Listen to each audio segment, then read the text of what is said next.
दिल्ली में स्वास्थ्य सेवाओं को मजबूती देने की दिशा में एक बड़ा कदम उठाते हुए मुख्यमंत्री रेखा गुप्ता ने गुरुवार को एलएनजेपी अस्पताल में 3 अत्याधुनिक स्वास्थ्य सेवाओं का उद्घाटन किया। इनमें medical genetics ward, lactation management unit और न्यूक्लिक एसिड टेस्टिंग लैब शामिल है।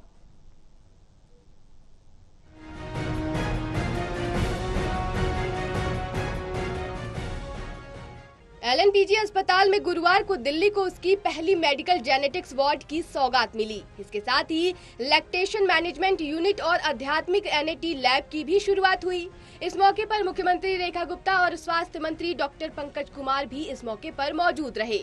मुख्यमंत्री रेखा गुप्ता ने कहा कि ये सिर्फ नई स्वास्थ्य सेवाओं की शुरुआत नहीं है, बल्कि दिल्ली के हेल्थ इंफ्रास्ट्रक्चर को सशक्त बनाने की दिशा में एक मजबूत कदम है। उन्होंने आगे कहा कि हमारी सरकार का लक्ष्य है कि हर नागरिक को गुणवत्तापूर्ण, समयबद्ध और सुलभ स्वास्थ्य सेवाएं मिल सके। यहाँ पे 3 नए प्रोजेक्ट्स का उद्घाटन किया। एक मेडिकल जेनेटिक्स विभाग, जो न्यूबॉर्न बेबीज़ होते हैं, जिनके जेनेटिक डिसऑर्डर्स होते हैं, जिनकी पैदा होते ही ज़िंदगी खतरे में पड़ जाती है।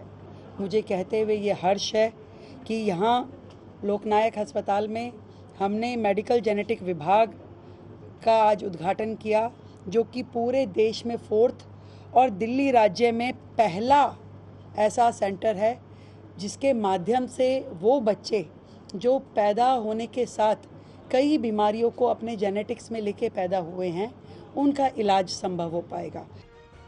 मुख्यमंत्री ने जानकारी दी कि मेडिकल जेनेटिक्स विभाग देश के गिने चुने मेडिकल कॉलेजों में से एक है, जहां रेयर जेनेटिक डिसऑर्डर की जांच, उपचार और परामर्श की सुविधा एक ही छत के नीचे उपलब्ध होगी। यहाँ नवजात शिशुओं में भी जन्म से पहले ही गंभीर बीमारियों की पहचान और इलाज संभव हो सकेगा। मुख्यमंत्री रेखा गुप्ता ने कहा कि पहली बार दिल्ली सरकार के किसी अस्पताल में मेडिकल जेनेटिक्स विभाग की स्थापना हुई है। ये न केवल नवजात बल्कि वृद्धावस्था तक की जेनेटिक बीमारियों की पहचान और उपचार में सक्षम होगा। स्तनपान प्रबंधन इकाई यानी लैक्टेशन मैनेजमेंट यूनिट, ऐसे बहुत सारे बच्चे शहर में जन्म लेते हैं जो कि प्री मैच्योर होते हैं।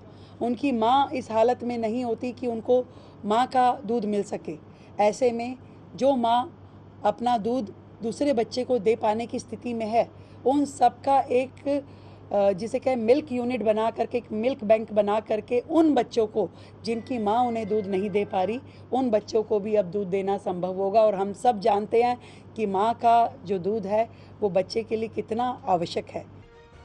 इसके अलावा लैक्टेशन मैनेजमेंट यूनिट खास तौर पर समय से पूर्व जन्मे और गंभीर रूप से बीमार नवजातों के लिए बनाई गई है। यहाँ डोनर ह्यूमन मिल्क उपलब्ध कराई जाएगी, जिससे नवजात सेप्सिस जैसी बीमारियों से बचाए जा सकेंगे। इसके अलावा माताओं को स्तनपान पर परामर्श और आधुनिक पंपिंग सुविधाएं भी मिलेंगी।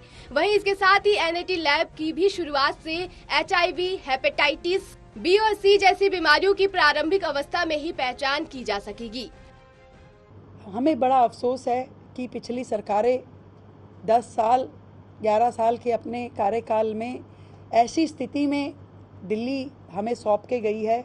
विरासत में जो हमें मेडिकल इंफ्रास्ट्रक्चर दिया गया, जिसका वो ढोल पीटते थे, उसकी सच्चाई ज़रूर मैं बताना चाहूँगी। यदि WHO की गाइडलाइन ये है कि 1000 लोगों पे कम से कम 2 बेड हॉस्पिटल के जरूर होने चाहिए, आज वास्तु स्थिति ऐसी है कि सरकारी तंत्र में केवल 0.42 बेड, यानी कि एक बेड भी 1000 लोगों पे दिल्ली के मेडिकल तंत्र में अभी उपलब्ध नहीं है।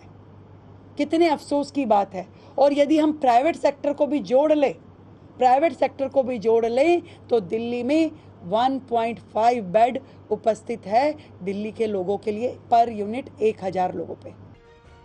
मुख्यमंत्री ने पिछली सरकारों पर भी हमला बोला और कहा कि WHO की सिफारिश के अनुसार 2 बेड प्रति 1000 जनसंख्या होने चाहिए, लेकिन पिछली सरकार ने इस ओर बिल्कुल ध्यान नहीं दिया। नतीजा ये हुआ कि प्रति 1000 जनसंख्या पर एक ही बेड नहीं था।